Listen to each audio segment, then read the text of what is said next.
آل محمد بلند تر صلوات.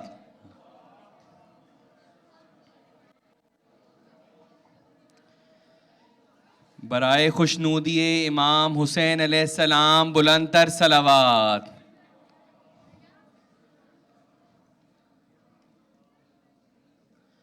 I have an humble request, please, as we'll begin the program now. It will start with the tilawat from Quran Majid.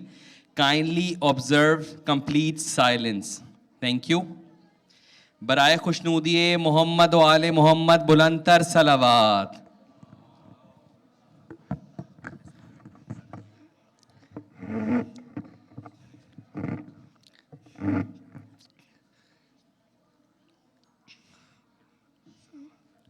صلوات.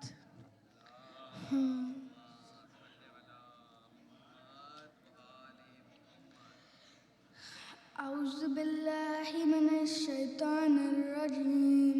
بسم اللہ الرحمن الرحیم. والشمس والضحاها والقمر اذا تلاها والنهار اذا جلاها والليل اذا يغشاها والسماء وما بناها والأرض وما طحاها ونفس وما سواها فألهمها فجورها وتقواها قد أفلح من زكاها وقد خاب من دساها. كذبت ثمود بطغواها إذ انبعث أشقاها فقال لهم رسول الله ناقة الله وسقياها فكذبوه فعقروها فدمدم عليه ربهم بذنبهم فسواها ولا يخاف عقباها. صدق اللہ العلی العظیم. صلوات.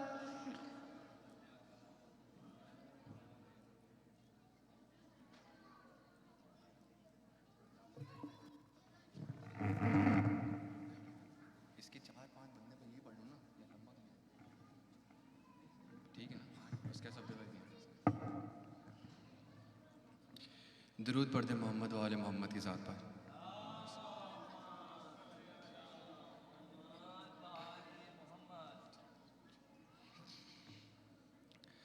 سلامی کہتے تھے آدا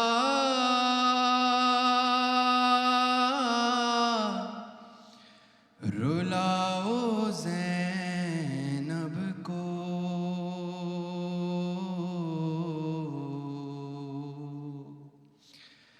سلامی کہتے تھے آدا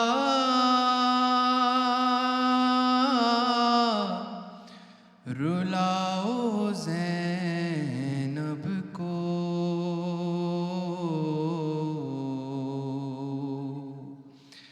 سر حسین سنا پر دکھاؤ زینب کو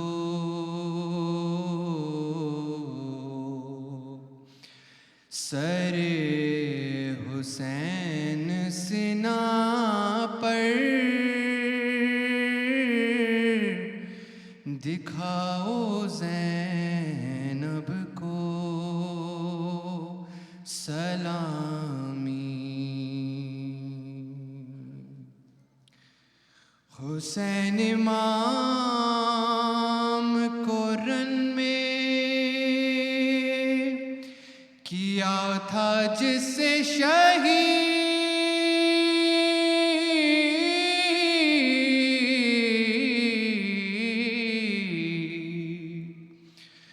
حسین امام کو رن میں کیا تھا جس سے شہید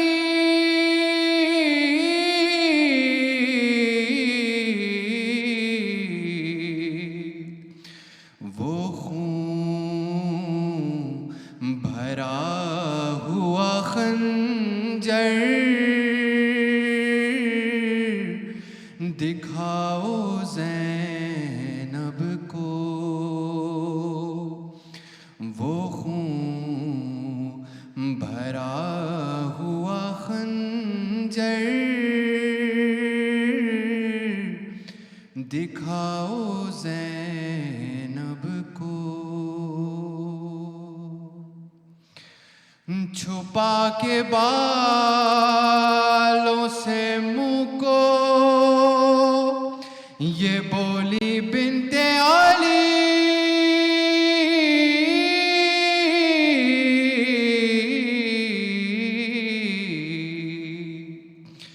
چھپا کے بالوں سے منہ کو، یہ بولی بنت علی،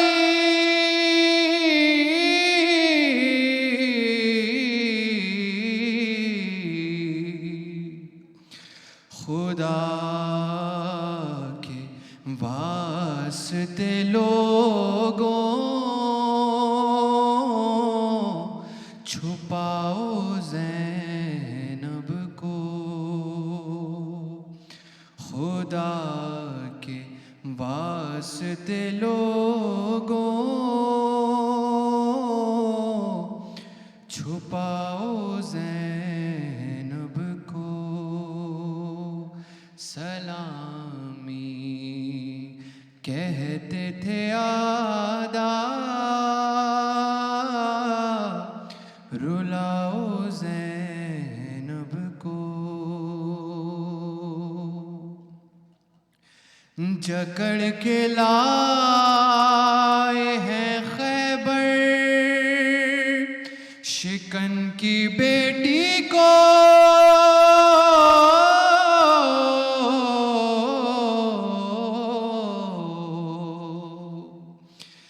جکڑ کے لائے ہیں خیبر شکن کی بیٹی کو،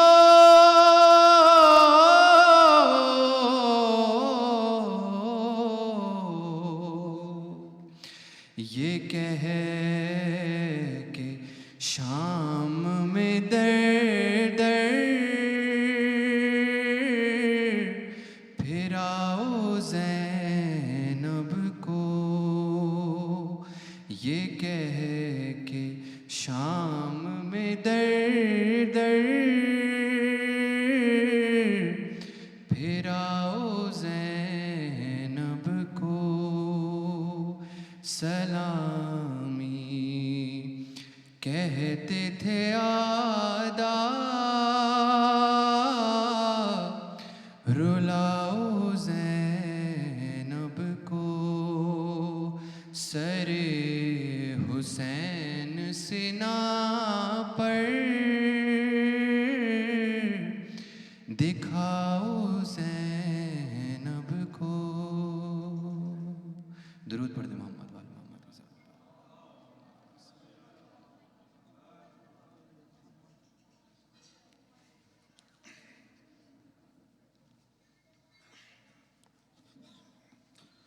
بآواز بلند صلوات۔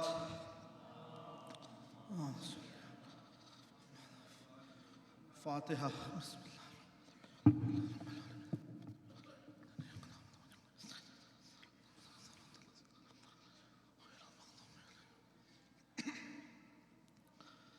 بآواز بلند صلوات۔ اللہم صلی علی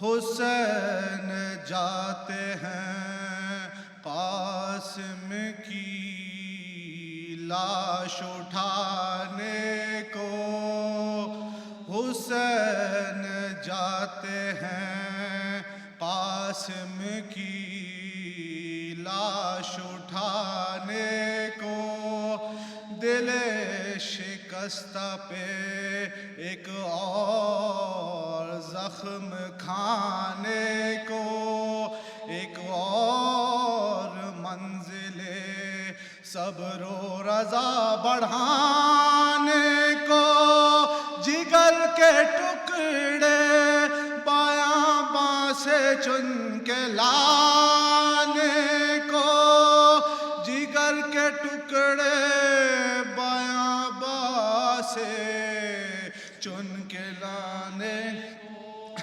نہیں کہ حضرت قاسم کا کچھ ملال نہیں، لرز رہے ہیں قدم دل مگر نڈھال نہیں، لرز رہے ہیں قدم دل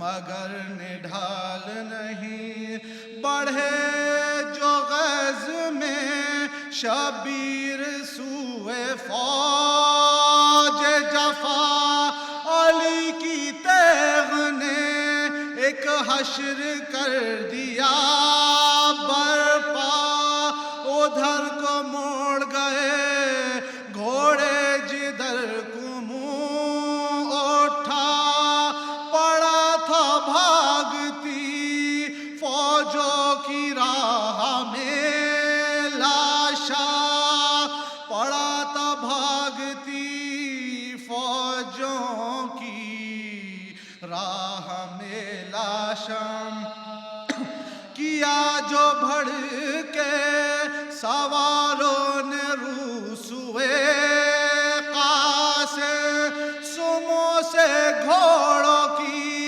پامال ہو گئے قاسم، سموں سے گھوڑوں کی پامال ہو گئے قاسم، قریب لاش قاسم جو پہنچے سرور دی، تو ایسے حال میں آیا نظر وہ جسم ہنسی کہ تھوڑی دیر کو آ ہی سکا نہ دل کو یقین، کہیں تھا کچلا ہوا جسم دست و پا تھے، کہیں تھا کچلا ہوا جسم دست و پا تھے، کہیں ایک آہ بھڑ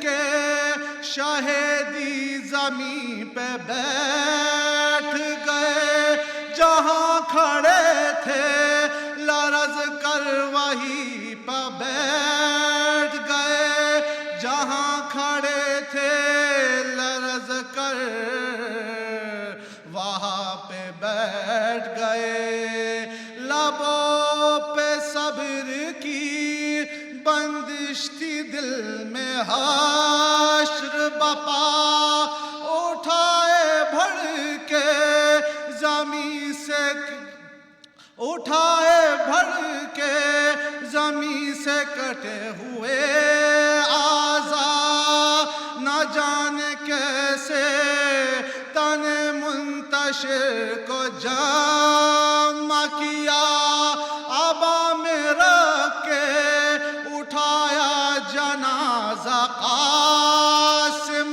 کا، ابا میں رکھ کے اٹھایا جنازہ قاسم کا، لرزتے ہاتھوں پہ جیسے پہاڑ اٹھائے ہوئے چلے حسین، سوئے خیمہ سر جھکائے ہوئے چلے حسین، سوئے خیمہ سر جھکائے ہوئے، مگر یہ سوچتے جاتے تھے دل میں سے نبی، میں جب چلا تھا تو خیمے کے در پہ تھی بھابھی، حرم میں پہنچوں گا جب لے کے لاش قاسم کی، بجائے لاش کو دیکھیں گی خوب بھری گٹھری، بجائے لاش کو دیکھیں گی خون بھری گٹھری، پسر کو دیکھ کے یوں پائیں مال کیا ہوگا، ہے غیر حال میرا ماں کا حال کیا ہوگا، ہے غیر حال میرا ماں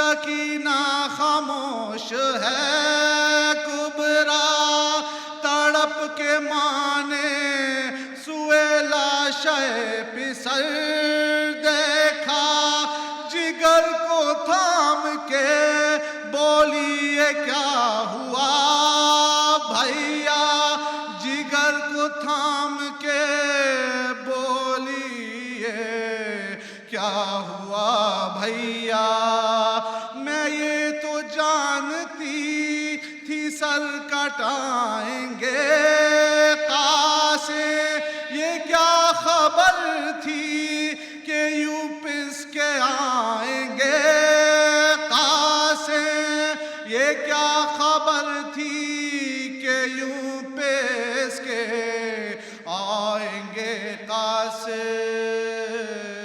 حسین جاتے ہیں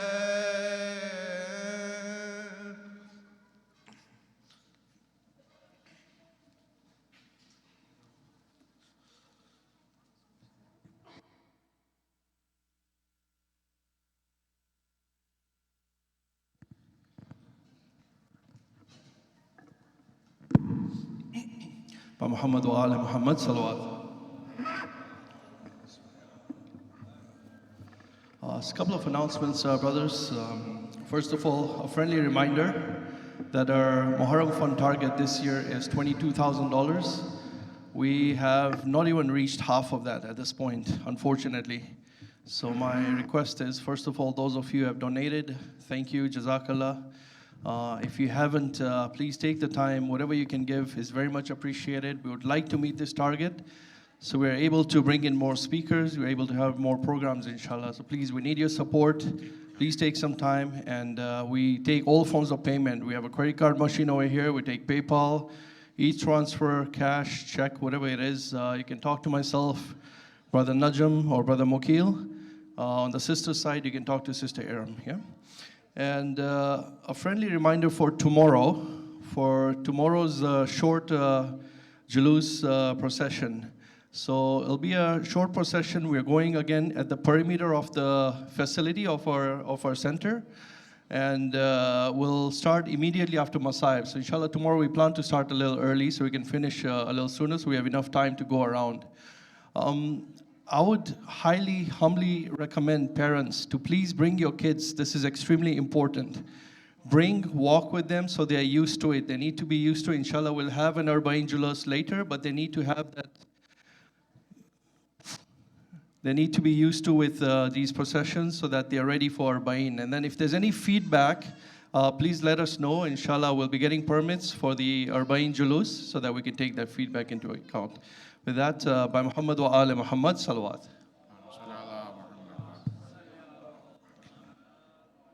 رحم الله من قرأ الفاتحة بسم الله الرحمن الرحيم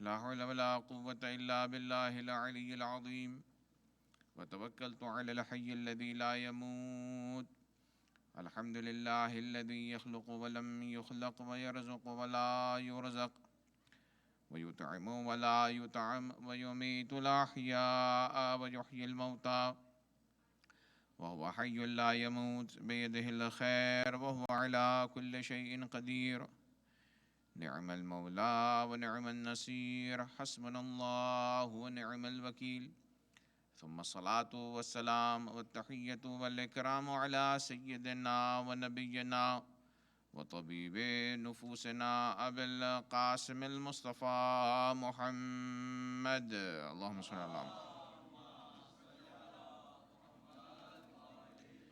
وعلى آله الطيبين الطاهرين المعصومين المظلومين الهداة المهديين الذين أذهب الله عنهم الرجس وطهرهم تطهيرا اللهم صل على محمد واللعنة الدائمة الباقية على أعدائهم أعداء الله أما بعد قال الله تبارك وتعالى بسم الله الرحمن الرحيم وجعلنا منهم أئمة يهدون بأمرنا لما صبروا وكانوا بآياتنا يوقنون. صلوات.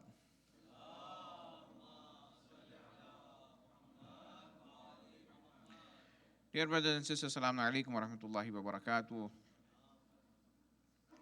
Continuously we are discussing on topic which is Imamat, the divine selection for guidance.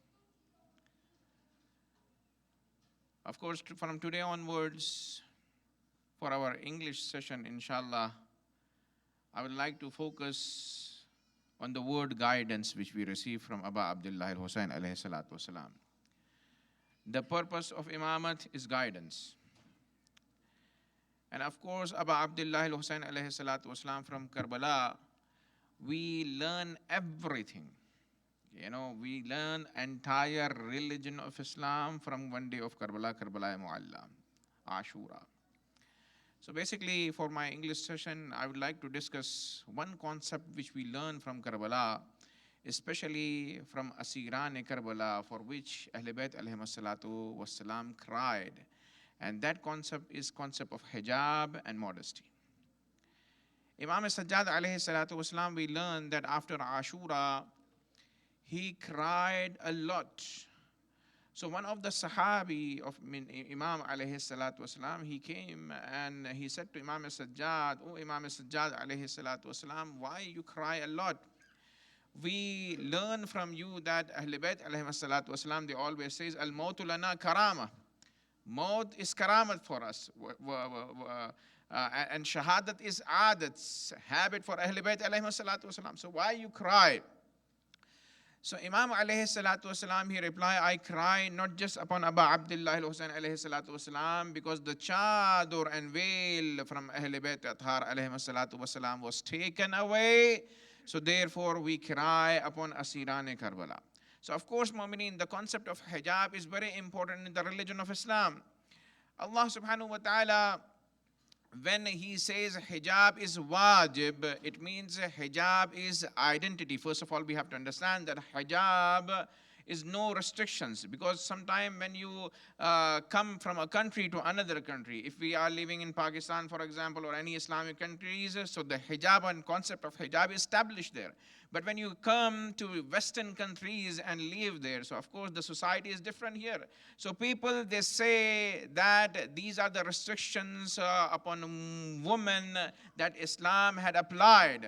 So of course, first of all, we have to understand that this is identity, and hijab is very important in Western cultures, because when we say it is identity, what does that mean? It means when a mu'mina is wearing hijab and she is going outside, so it has been established in Western cultures, this lady is mu'mina. You cannot shake hand with her, for example. Okay, in UK, if you go and see, it is established in university everywhere. When a mu'mina is wearing a hijab, people, they know that she is Muslima, and there are restrictions. And on the other hand, if a woman who is not practicing Muslim and she is not wearing hijab, what happens? People, of course, they don't know if she is Muslima or not Muslima. So of course, first of all, we have to understand that this is identity. And secondly, this is not restrictions, any kind of restrictions upon ladies. Because Allah subhanahu wa ta'ala created man, and he gave man some responsibilities. Of course, men should fulfill their responsibilities. And Allah created woman, and Allah is the one who is creator and khaliq. So best life for women, what lifestyle they should have, it is Allah subhanahu wa ta'ala who decides.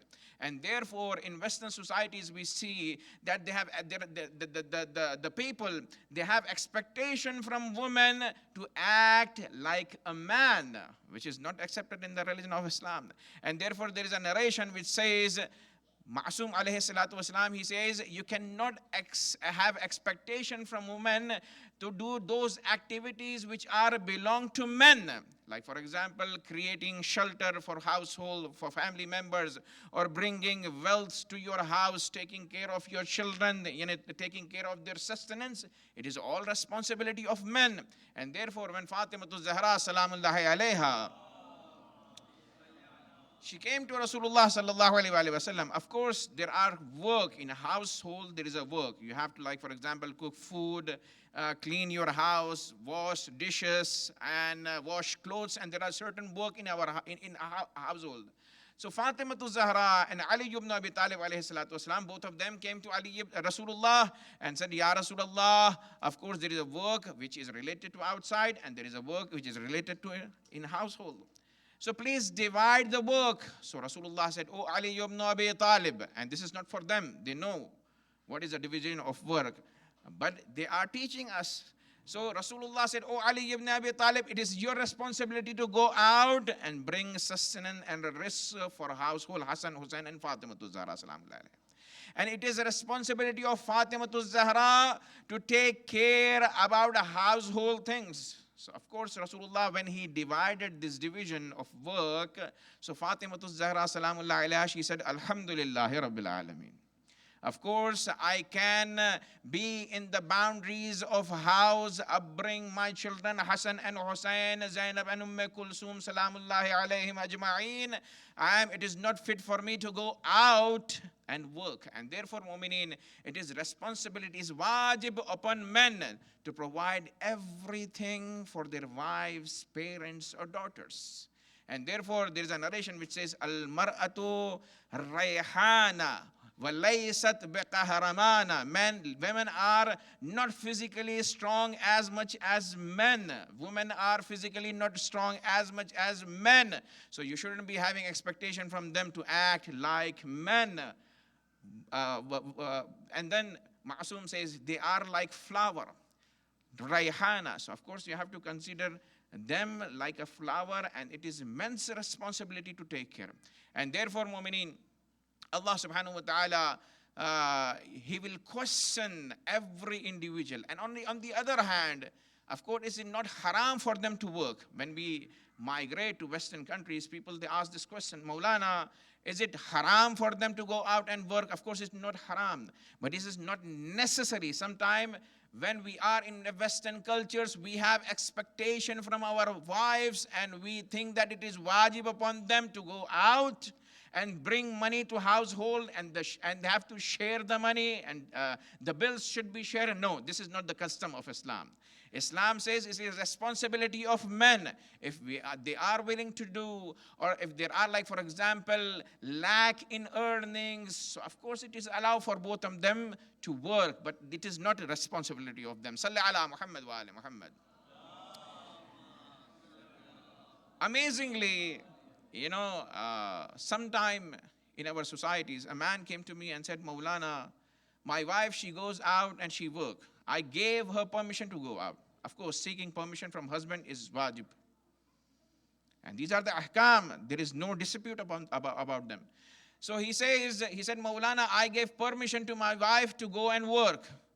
So that means whatever she earns, it is belong to me. People, they make decisions and thoughts, ideas which are altogether against the laws of Islam. I said, of course, she cannot go out without your permission. She must take your permission because you are the hakim of household, but she is not your kaniz. If she is going and earning money, her money is belong to her. She is malika, owner of her money, and wherever she wants to spend, she has free hand to spend. So unfortunately, we have some misconceptions within us, and even the concept of hijab is not clearly discussed among mu'minat. So therefore, when we are in Western cultures, certain women, when they deliver this message that hijab is restriction, so they clearly believe that the hijab is restrictions. But hijab is not at all the restrictions. Why? What is the purpose of hijab? Allah subhanahu wa ta'ala, He says in the Quran Majid. He says, Ya ayyuhan nabiyyu. This is the verse of Quran Majid. If you want to note the verse, it is Surah Ahzab, verse 59. Ya ayyuhan nabiyyu, O Prophet Muhammad sallallahu alayhi wa sallam.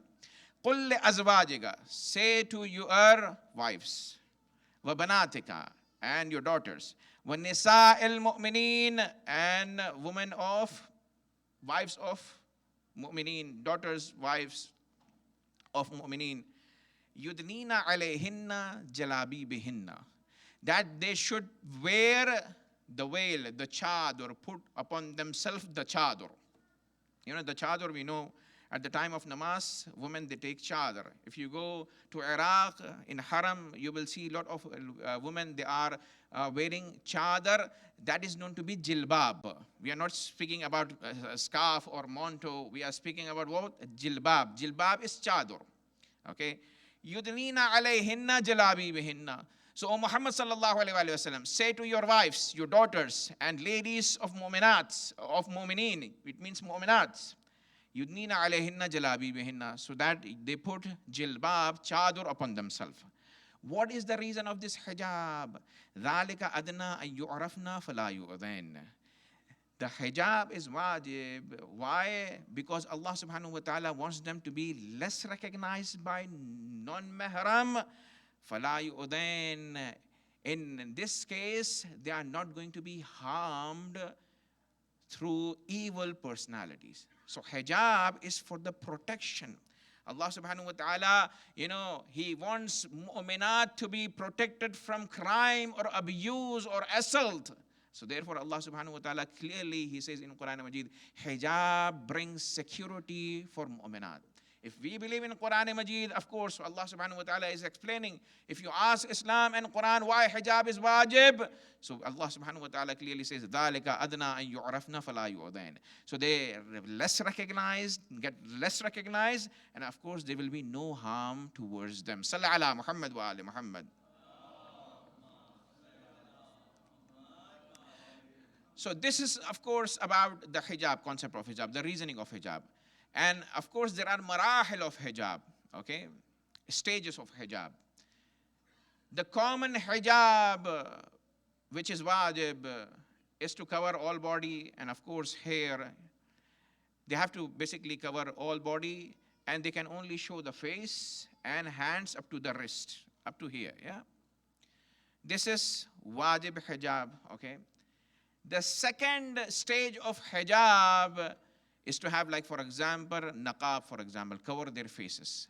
And according to the narrations of Imamat Tahirin alayhi salatu wasalam, we learn that Fatimatu Zahra salamullahi alayha and Janab Zainab salamullahi alayhim ajma'een, when wives of Ahl Bayt alayhi salatu wasalam, children of Ahl Bayt alayhi salatu wasalam, daughters of Ahl Bayt alayhi salatu wasalam, when they did hijab, they covered their faces as well. Go and read, of course, in history it is mentioned. So this is second stage of hijab.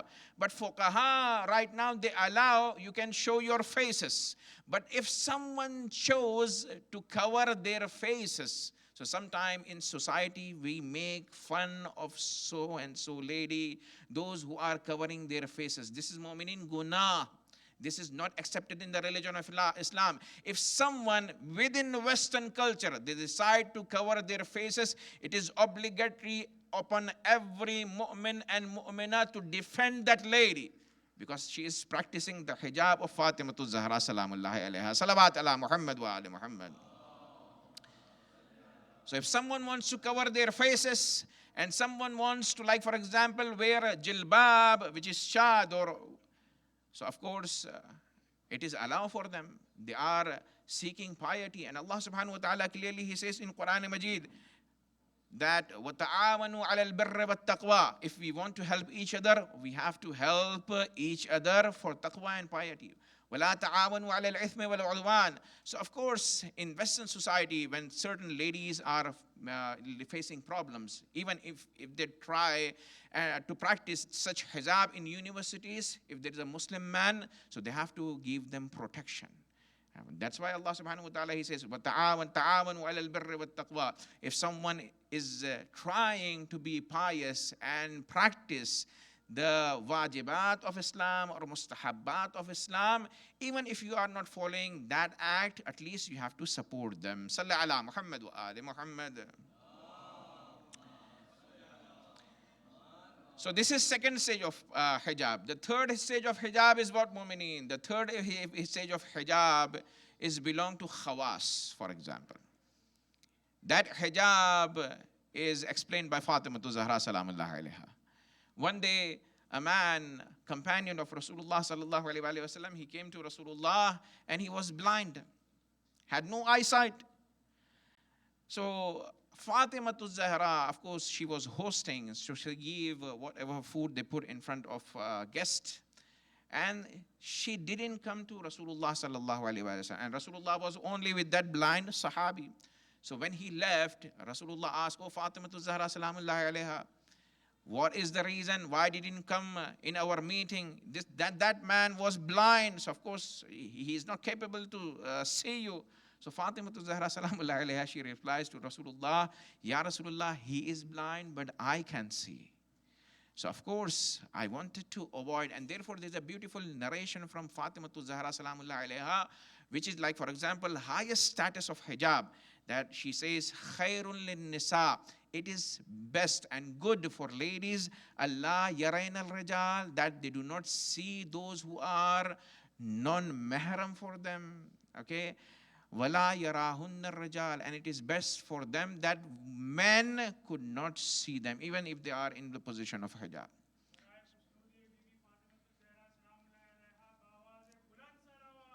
Allahumma salli ala Muhammad wa ala Muhammad. So Ahl Bayt alayhim salatu wasalam, in Sirat of Ahl Bayt alayhim salatu wasalam, we see that Fatima to Zahra, Zainab Kulsum, you know, they were very much strict. And even you see the families of ulama and maraji, okay, their wives, they try to follow the hijab, which is very much strict hijab.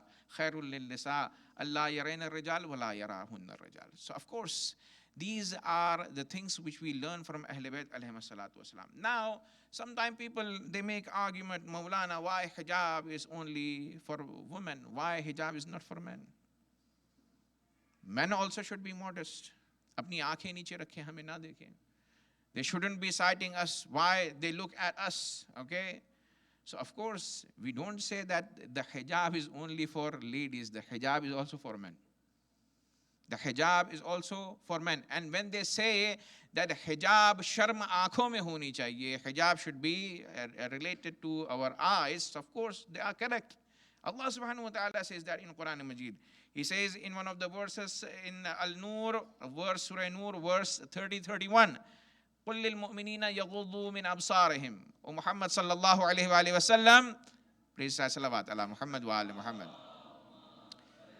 قُلْ لِلْمُؤْمِنِينَ يَغُضُّوا مِنْ أَبْصَارِهِمْ. Say mu'mineen to cast their sight down. Do not look at na-mahram. وَيَحْفَظُوا فُرُوجَهُمْ, and gird their private parts. ذَلِكَ أَزْكَى لَهُمْ. This is good for their purification. If we want to purify inner side ourselves, so people, they have to stop citing na-mahram. Allah subhanahu wa ta'ala, He says, ذَلِكَ أَزْكَى لَهُمْ. If you want to have piety, achieve greater status of piety, so of course the sight of haram should be stopped. And then Allah subhanahu wa ta'ala says, Inna Allah khabirun bima yasna'un. And Allah says, Allah knows everything what you do. So if someone is like, for example, looking at non-mahram, Allah says, Inna Allah khabirun bima yasna'un. If you think that no one is looking at you, but there is a one who is your Lord, He is the one who is looking at you. Inna Allah ya'lamu kha'inatal a'yun wa ma tukhfis sudur. Allah subhanahu wa ta'ala knows the deceive of your eyes. Wa ma tukhfis sudur, and whatever is hidden in your hearts. Allah subhanahu wa ta'ala knows intentions. And then Allah, He says, so Allah asks mu'mineen to do hijab of eye. Hijab of eyes. قُلْ لِلْمُؤْمِنِينَ يَغُضُّوا مِنْ أَبْصَارِهِمْ. And on the other side, Allah says, وَقُلْ لِلْمُؤْمِنَاتِ يَغْضُضْنَ مِنْ أَبْصَارِهِنَّ.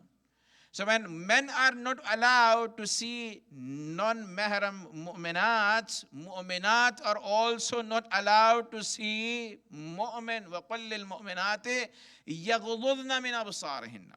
And these are the verses of Quran. You can go and relate and understand furthermore after Majlis, inshallah.